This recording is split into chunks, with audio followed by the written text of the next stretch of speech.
Barbarella, issue number 5. That's right, folks. Her name is Rio, and she dances on the sands. Because we're in Rio, baby. That's right. We're going to... I love these stupid titles. They're just all so evocative of just like that classic Vegas feel, which works so well for Barbarella. You know, Camelot, Excalibur. It's like, yeah, do it, man. Make fun of these places. Go to these weird planets that are just sexy and hot, and it's farkin' awesome. It's just awesome. So, this time around, we're in Rio. We're just trying to find a contact, and Barbarella's having a few doubts. Like, can I really love Taln? Is he capable of love? He's just a machine. He says he loves me, but is that love possible? And this strange man approaches her as she's thinking these things. He's like, hey, you look like you'd have a good time. And he's like, how much for the price of you, babe? She's like, well, you know, no one should have to pay for love, so I guess I will hang out with you. And it makes Taln kind of jealous. So Barbarella goes to kind of like kiss this boy. I think his name is Brendan, we find out later. But her heart's not into it. And we see that his heart's not really into it either, because he's actually here for a different reason. He's working for some mysterious organization that's interested in helping Barbarella. So he gives her this weird thing. He's like, hey, call me when you need me, babe.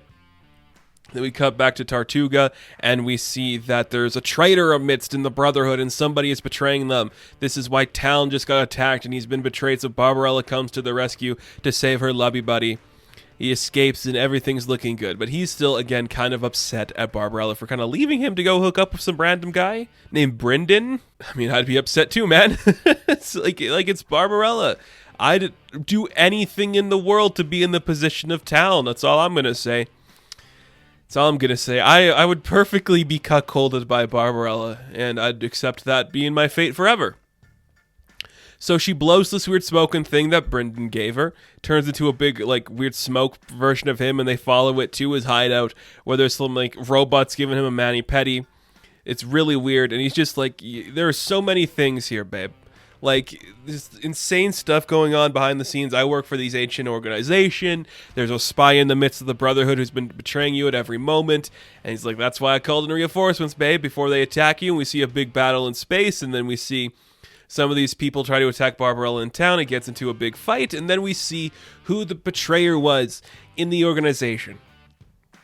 And is this one of the women we've seen in the earlier issues? I honestly can't remember, mainly because it's been a long time ago, and I haven't really read the book since then, but also she just looks like a generic woman that I guess Barbarella did something that affected her life, and it's like, I was going to be the top one, and now I'm not because of what you did, Barbarella, and I will stop you from all of this. So she's attacking Vox, and she's attacking Taln.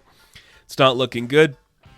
But the leaders of the Brotherhood, Gabrielle and, what's his name, Alexis, they show up to pretty much save Barbarella. You know, those two cool people that hired her at the beginning, they stop this woman from doing this bad stuff, and they take her down. And yeah, it's pretty fun. I'm not going to say this issue did much. It did enough to make me like the book, and I've always liked the book, so I'm okay with what it did.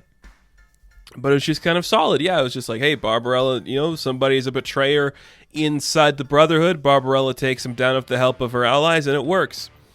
And she doesn't have any doubts about her love for Taln anymore. And this is where we just kind of like get our interesting kind of thing with Brendan here, who he's working for. Basically, Brendan is working for these things called the architects. They're ancient beings. Others call them the gardeners. They're just like ancient beings. You know, they're said to help other intelligent, blah, blah, blah. And everyone's like, they're a myth. They're not real. Like, they're just things of legend. Who are you really working for, Brendan? He's like, oh, I assure you, babes, the architects are real, and they will judge what we see here, and everything will be worked. But they have a very particular interest in this Barbarella woman. So I'm gonna have to, you know, kind of help out here just to see what Barbarella's up to, because for some reason, the betrayer of the benevolence, this woman who is going around terrorizing the universe, you know, like the quirks of benevolence, she has a very fascinating idea with Barbarella. This woman is very interested in Barbarella, and I feel like we need to understand why and what that means. So there's something about Barbarella there. And then we see Babs and Taln have their moment together. They kind of reconnect. And this is where Brendan's like, yeah, well, you got the support of the architects, babe. Whatever it is you're about to do, the elder beings of the universe are on the side of Barbarella. Very fun. Something I just noticed actually because we're looking at this extended shot of them. Barbarella's in heels? Why have I never thought about that till now? It makes sense, I guess, but I'm like, babe, you are doing some good work in heels. Insanely good stuff, babe. And then the book, it kind of wraps up in a sweet way where we reconvene with the love story of Taln and Barbarella. They support each other, they love each other.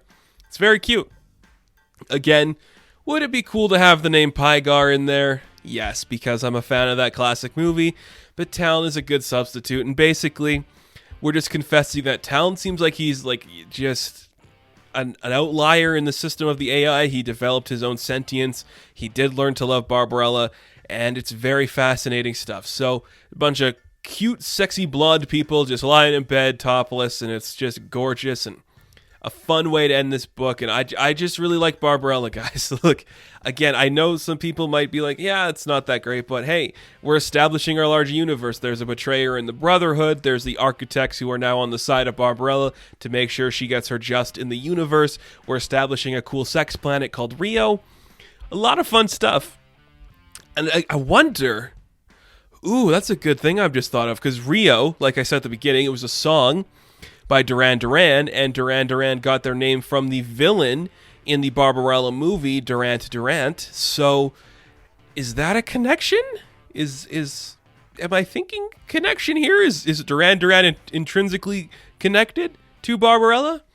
I would never be opposed to that, but that's something to look into or to think about there. So, very cool. This issue was incredibly fun, incredibly sexy, just gorgeous artwork again. I will never get over how much I'm impressed by this book and how perfectly it gets the character. Just lines like, nobody should pay for love, things worth having a price aren't worth having.